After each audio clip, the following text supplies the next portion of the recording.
Donc, la vidéo d'aujourd'hui s'adresse aux gens qui ont des propriétés qui sont approvisionnées en eau par des puits artésiens ou des puits de surface ou d'autres sources d'eau comme des ruisseaux, des chalets, j'allais dire des sources d'eau potable, mais c'est pas vraiment de l'eau potable.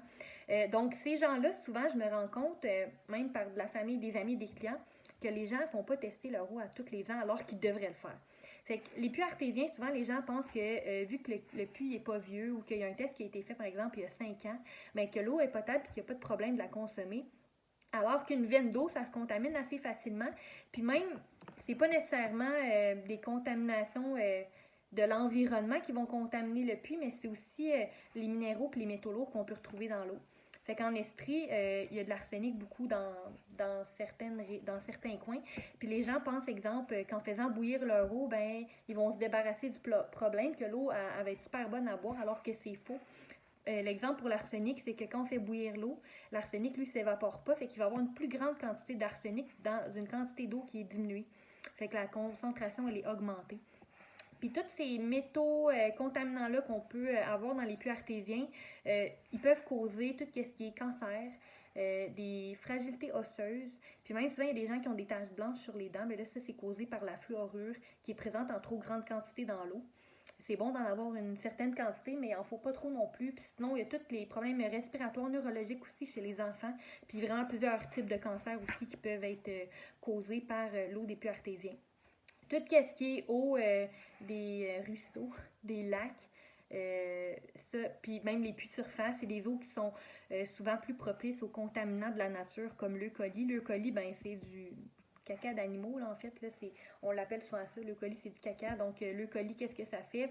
Ça cause diarrhée, vomissement, maux d'estomac. Fait que souvent, on pense qu'on a attrapé la gastro, mais des fois, c'est qu'on a bu l'eau du chalet d'un ami, puis l'ami disait qu'il n'y avait pas de problème pour boire l'eau, qu'elle est super bonne, que lui, il la boit tout le temps, mais lui, il est peut-être habitué, son organisme est peut-être habitué à avoir ces bactéries-là, puis vous ne l'êtes pas parce que vous buvez l'eau de la ville ou une eau qui est testée à tous les ans, puis là, vous allez être malade. Fait que c'est important de faire tester son eau, surtout quand on a des puits de surface puis des ruisseaux, mais aussi quand on a des puits artésiens. Donc, en faisant tester votre eau, ben, vous limitez les risques d'avoir des problèmes de santé à long terme puis à court terme aussi, puis vous protégez vos enfants parce que souvent, c'est eux qui vont... par exemple, un bébé va boire l'eau du bain, puis lui, il ne fera pas attention, alors que vous la buvrez pas nécessairement. Puis sinon, ce que vous pouvez faire, c'est que vous pouvez faire affaire avec une compagnie qui va tester votre eau.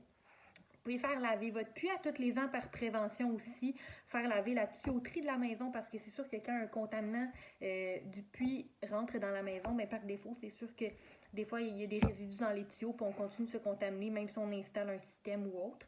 Mais d'habitude, les compagnies qui installent les systèmes vont nettoyer tous les tuyaux également. Fait que je peux peut-être vous donner quelques références au bas de la vidéo en Estrie de compagnies qui peuvent faire tester votre eau. Puis honnêtement, c'est vraiment pas cher. Ça vaut la peine là, pour éviter des problèmes de santé. Puis au moins de savoir que votre eau est peut-être pas potable puis de boire de l'eau en cruche ou d'apporter des modifications à votre système. Donc j'espère que mon vidéo vous a convaincu de faire tester votre eau à tous les ans. Puis peut-être de vous méfier aussi si vous allez chez des gens que vous savez qui ont un approvisionnement en eau qui n'est pas de la ville. Mais de faire peut-être un peu plus attention à ce que vous buvez parce que ça peut vous rendre malade. Bonne journée!